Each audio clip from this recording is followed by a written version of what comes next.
All right, everybody, welcome to another episode of WWBR. Today we have two guests with us today from the Baton Rouge Ballet. We have Molly and Jana. How are you guys? Great. How are you? I want the weather that we had last week. I want it back. It was gorgeous. It was absolutely gorgeous. Yes.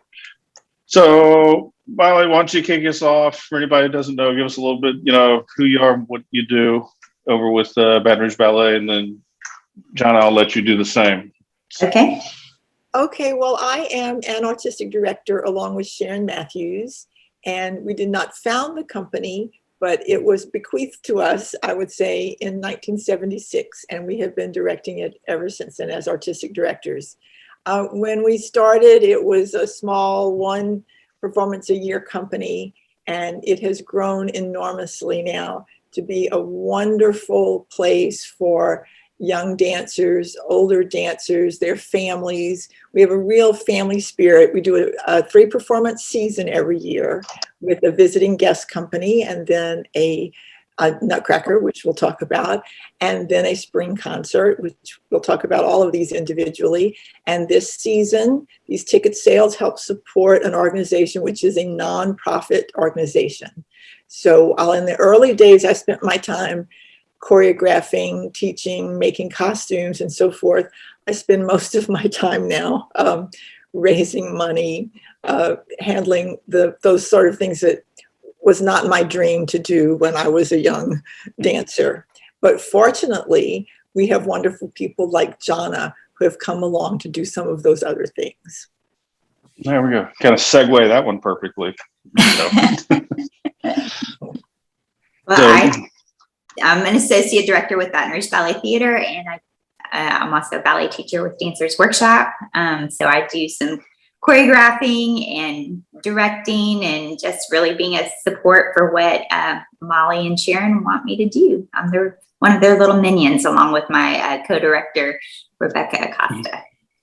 They are much more than minions. They are much more than that. We really have a wonderful staff with the two of them, as Jana mentioned, with Rebecca as associate artistic directors. We have a wonderful office staff, which is it counts for the federal government, it counts as 2 employees. It's really 1 employee and then 2 part-time employees. Everybody else is just contracted and works on a contract basis. In addition to that, we have an enormous volunteer base, and we could not do everything that we do without these volunteers. Many of them start when they are parents of children in the studio or in the Nutcracker or in a performance. But many of them, some of our most devoted members who eventually become board members, etc., go on long after they have had children who danced here. And then some are people who just want there to be a strong ballet company in Baton Rouge, so they come on board. Right now, we have several from outside our close family who are coming on as members of the fundraising committee and on the board of directors. So we are spreading out throughout the community. But what many people don't know is this is the kind of organization you have to keep something like this going. You have to have people. There's no way that a ballet company can charge enough money, a local ballet company can charge enough money for the tickets to pay for the things that we produce and the things that we do with these dancers. There's just no way. So this is why the arts, all of the arts, not just us, but the theater companies, the symphonies, the choral groups, everyone is always asking for money, because we need community support in order to give the community what it needs to be a rich, diverse community. I talked a lot last year on this podcast show, whatever you want to call it, where there's so many nonprofit groups and nobody, people don't realize how much, they do. They don't realize, I think we talked about it last year actually with, I think it might have been you guys on the show or something. We were talking about that people didn't realize a lot of the groups are nonprofits because it has to be. It's not a fiscal model that makes, sense, because like you said, you can't go charge, $200 for a ticket, to something, and it just doesn't work that way. And you can't have arts groups who only produce things that, they don't, for us, it would be always producing just children's ballets. Yes, we do children's ballets, but the goal of an arts group is to do diverse, new, sometimes cutting edge things. And if you are always just appealing to the masses to sell a lot of tickets, if you make all of your decisions based on the bottom line of what will sell the most tickets, you might not necessarily be creating art. You might be, but you might not be. It's a whole different thing when you're doing, let's do this because it's best for the dancers. Yes, it will cost more for us to do this, but it's best for the dancers, or it's best for the community. You're making your decisions on what makes the best art for the community, not on what feeds the bottom line. But at the same time, you have to be very fiscally careful. You have to take good care of those donations that you get and make sure you're getting a lot of bang for your buck. Yes. So with that, right out of the gate, you mentioned, we've got 3, different performances. One of them is, what is today, 27, so less than 30 days away. Right. That would be Philadanco? Philadanco. Yes. And I'll talk about this one and let John talk about the other two.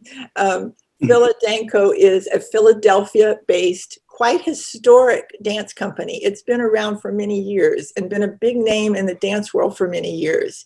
That's the name Philadanco has the exclamation mark after the exclamation point after it, and that's with good reason, because they're known as a very high energy, very dynamic company doing new, interesting, modern choreography, and they're described as having virtuoso physicality. So it's an inner city company. It's primarily African American, and it does a repertoire that appeals to a more modern aesthetic, a more contemporary aesthetic than just classical ballet. They came to, as far as I know, they've been to Baton Rouge only once, and it was to the Magnolia Auditorium at Baton Rouge Community College. It might have been 10 years ago. And at that time, they let all of their students, or many of their students, come for free. The house was completely full of students from Baton Rouge Community College who had never seen a dance company like this. And they were amazed. It was the most thrilling thing to be in the audience, because they were so rapt, and they loved it so much. It's a different kind of company, and we're very excited to be bringing them to Baton Rouge. And it will be October 17th. There will be 2 shows at 2 and at 7 at the Manship Center and the Shaw Center for Performing Arts. And, we're hoping people will come out and see them. Sounds like, I can't imagine having the logistics of bringing all of that in. It's a large group of people. I'm looking on the site now. How many people are you talking about in this usually, you think? Well, they're usually the touring companies are 10 to 12 dancers. It's not a gigantic group. Plus they usually bring in a stage manager, a director, a group with them. It was difficult this year. We are so pleased to be partnering with Manship Theater on this production, because it helps us both. We each have the mission to want to bring professional art to the city. And this is one of the only, probably this year, the only professional company coming to Baton Rouge. And it's important for Baton Rouge's dancers and Baton Rouge's art lovers to get a chance to see dance at a high professional level. And so we're pleased to be partnering with the Manship on it, but it's been hard this year because of COVID. It's been difficult to find rooms for them, but the Manship has a crackerjack group down there, and they finally found the rooms, and that it makes it a little more expensive, but we feel that it's part of our mission to continue to find new, varied, and exciting dance companies to bring to Baton Rouge. Well, I know my daughter would want to be, she'll probably end up being there somehow. That's her thing. I hope so. We're doing it on a Sunday. And normally, the Manship seats so few people that normally we sell more than one production. So they're doing 2. And in these days of COVID, we don't know how it will sell, but, we're hopeful. There'll also be some things will be filmed for distribution to schools, because we had to cancel their school day performance due to field trips being limited. But they are still working together with the Manship to put something together to send out to the schools. So we're excited about that. That's awesome. Well, so the next that most people probably know would be the Nutcracker. And you said this is, Jonna knows this one. Oh, well, I'll try. Start. Right.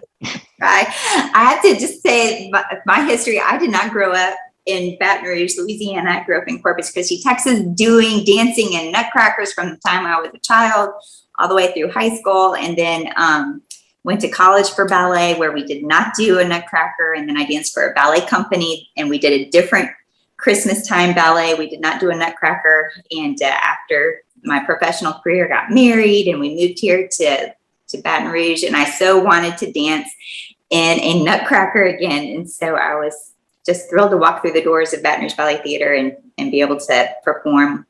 Boy, that was over 25 years ago. And, strap those pointe shoes on and be in the snow scene and be in the Waltz of the Flowers. It's just, the music is so beautiful by Tchaikovsky. And it's just such a lovely, lovely performance to get to be a part of, but also such a great tradition too. Jonna is being modest. She walked through those doors and we were thrilled. She was a beautiful dancer. And in addition to doing those core roles that she mentioned, she was a beautiful Azalea Fairy. And what else? You did Spanish? Yes, yeah, Azalea Fairy in Spanish. Yes. She's done Lead snow. Beautiful soloist for us and principal dancer. So we were thrilled. That's impressive, to say the least. So, Jonna, what's different about this production of Nutcracker from the others that you've seen? From the setting is a tale from the bayou. So the bayou feel, the party scene takes place in the governor's mansion, and the snow scene with Oak Alley, and being in the land of sweets. And I love how Drosselmeyer comes in the P-row. That's so unique to Louisiana. So when Sharon and I were wanting, we did when we started with the ballet, one of our goals was to have a Nutcracker. You have to have that to sort of help support the company. It's the one ballet that will sell to many, many people. And we did several different versions for years, working with other companies, until we could, with the help of some wonderful people in Baton Rouge, mount a Nutcracker of our own. And we wanted it to be the Nutcracker, A Tale from the Bayou. It is the story of a little Cajun Clara on the bayou, listening to the score of the Nutcracker on an old wind-up gramophone. That was the key to doing it. We wanted to do a Louisiana-based one, but how could we take that Russian score and make it right? How could we do a Louisiana show with that? And so we have her listening to it. The gramophone winds down and winds back up. And then her parrain is reading her the story of the Nutcracker. She falls asleep and she dreams it as only a Louisiana girl would imagine it, with the snow in an oak alley, with the party scene in a grand, perhaps a New Orleans mansion, or as John said, the governor's mansion, a grand Louisiana home. And with the Sugar Plum Fairy's castle looking remarkably like the old state capitol. So we have the other effects like the bayou, and we're really proud that we could put this together and bring Louisiana into it. But it's still a Russian score, and it's still based on the traditional Nutcracker story. Yeah, no, and it's a whole lot of work, because my daughter was in it last 2 years ago, I guess, wherever it was. And so it was like every weekend, I think we were driving her over for practice and sitting in the lines. And it was a lot to get her where she needed to be. And that was just for one part. Imagine us taking care of everybody's parts. So that's what I can't imagine, having to pull all that together, and then have it seamlessly come together is. Well, fortunately, we have people like Jana and so many others who help us. And one of the things that we're most proud of, about 10 years ago, we added the Baton Rouge Symphony to the performance, which brings it up another level. And people don't understand how much just paying the symphony is a huge thing for us to be able to do. And yet we pay them every year and are very proud to be able to do that, so that when people come, they're seeing not just a beautiful ballet, but they're also hearing a full symphony orchestra, and they are gorgeous. So we're proud of that. So what's the third that we have this year? Is Jana's. And let me preface what Jana is going to say is our third performance of the year, sometimes referred to as our spring concert, is sometimes a full-length ballet, and it's sometimes a performance of short work called a mixed bill. Jana's does a wonderful job of choreographing some of those pieces on the mixed bill as well. But this year, it is an original ballet created by Jana and Rebecca, and it's called Rapunzel, and she can tell you all about it. Okay. So back in 2016, Rebecca and I were brainstorming and trying to figure out what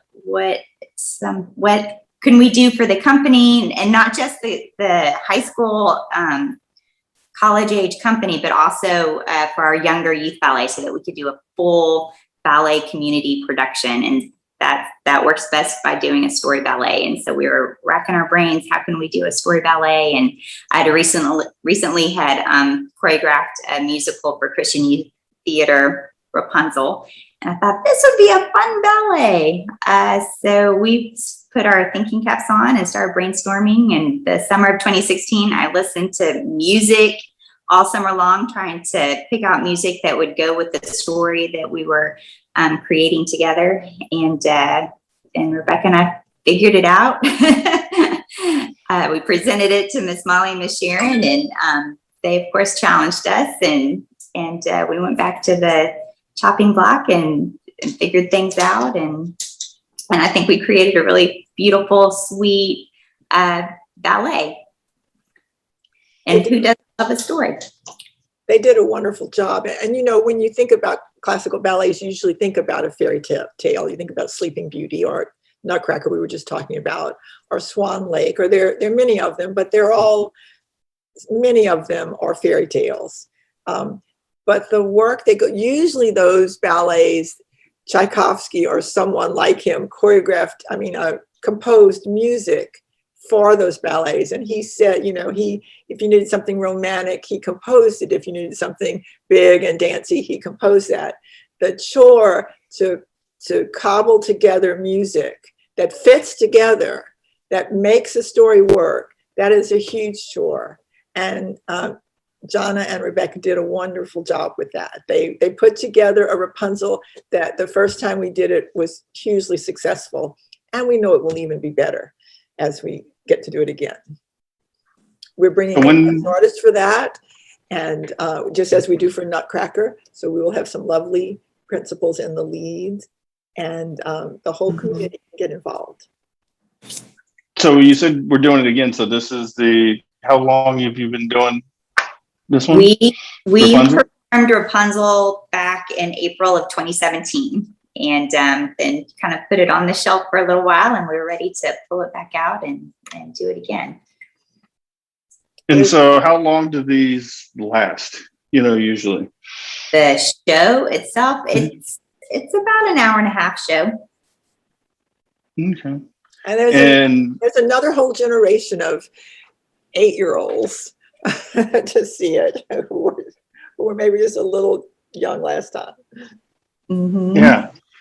So if I'm looking over here, we've got Philadelphia October 17th, and we've got the Nutcracker December 18th and 19th, and then Rapunzel on the 26th and 27th of March. And this is right now is the time, especially on the Philadelphia, because it's limited seating, is grab tickets, but pick up all three while you can. Correct. Right. If you get season tickets, you can get a reduced rate. It is cheaper to get the full season. And we're very good about letting you wait to tell us which Nutcracker and which Rapunzel you want. So you don't have to, you can, order your tickets and let us know when you can about which particular performance. It's always good for you because you'll get the best seats. Season ticket holders get some of the best seats, but it's good for the organization because you're giving them money up front that helps them get through the year.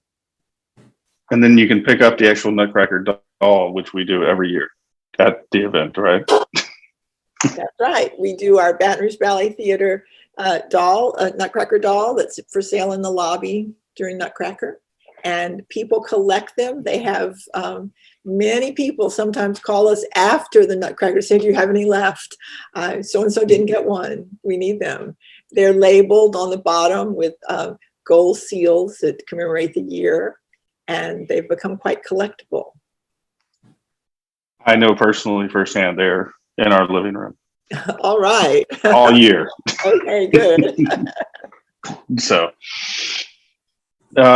anything else that we're missing or that we want to let anybody know? We always want people to know how hard the dancers in the community work. They have class with Jonna and Rebecca and wonderful teachers. These are athletes, are athletes in training who work just as hard as the competitive athletes on the football field or the basketball court. They don't get a news program about them on Friday nights. They don't get big headlines in the newspaper, but they work just as hard. They're even more committed because they do this without the hope of ever becoming millionaires from it, just for the love of doing it and for the love of putting something together that the community can enjoy. We want these dancers to get at least some of the support that our athletes get. And we encourage everyone to help us in some way. And we need to find some of the business owners to kind of put a couple perks out there for them. I know find a way, if you can donate, donate, but then also maybe people kind of show, pull their dancer card out. Maybe it can kind of, you get a upsize or a free cheesecake with your dinner or something like that. We'll have to find a way to reward them a little bit. That is a great idea. One year, a business gave everyone a massage. Another year, there was a dance movie in town. This was many years ago. And the movie theater gave every dancer a free ticket to the movie. You would have thought they had won the lottery. They're so happy to be acknowledged in some way. And I would love to see them get more acknowledgement. How many is it that are usually, in these, I guess we talked to Philadelphia was a lot smaller, but, I know the Nutcracker, that's a huge cast, right? Or is it not? The cast is huge. The company is about 25 people. The youth ballet is about how many, Jonna? About 38. 38. Then in the Nutcracker, we have community children. So we'll have 100 or so community children who get to perform. And then we have our adult cast who does the party scene, and our about 4 guest artists who come in to supplement our company. So it's a big cast. We're getting a lot of people there. Yes, it's a lot of people. A lot of mouths to feed. And not only they, but our crew of about 22 come back year after year. We have crew members who you never see them. They never get to come out and have applause, but they are so devoted to the show. And some of them drive in from out of town to work backstage, work the crew. And we couldn't do it without all these wonderful people. Wow, that's amazing. Well, hats off to you guys. I think I've seen it. Like I said, my daughter's done it. It's been, awesome. It's a lot of work. I can see it. I've seen firsthand the amount of work that goes involved in putting this together. So hopefully everyone else will start to appreciate it, as well. Hopefully they can show that appreciation, go get a ticket early, make a donation, help the arts, because we do, like you said, the arts are not on, we don't have arts on Sports Center, and it's not on there's not a section of the paper for it, I guess. But it's done by people who love their craft just as much as, these athletes do as well. So thank you guys. We will entertain you. Come see us. Absolutely. Well, I always tell everybody you got more important things to do than talk to me all day. So you mentioned fundraising duties and teaching people and lining everything up. So I will let you guys get back to it, but we'd love to have you come back, tell us, kind of how things are going. And as we get a little closer, on some of these other shows, we'd love to have you come back and tell us about it. Get the story and kind of remind everybody that's half the battle, is getting people to remember, because we talk about something that's happening in March right now. They're going to forget beforehand unless they go right now. So go now, grab tickets, then you'll remember. But if not, we'll have you guys back on and talk about it as we get closer. Thank you so much, Brandon. We really appreciate this. Yes, thank you guys. All right. Y'all have a good day. You too. Bye-bye. Bye.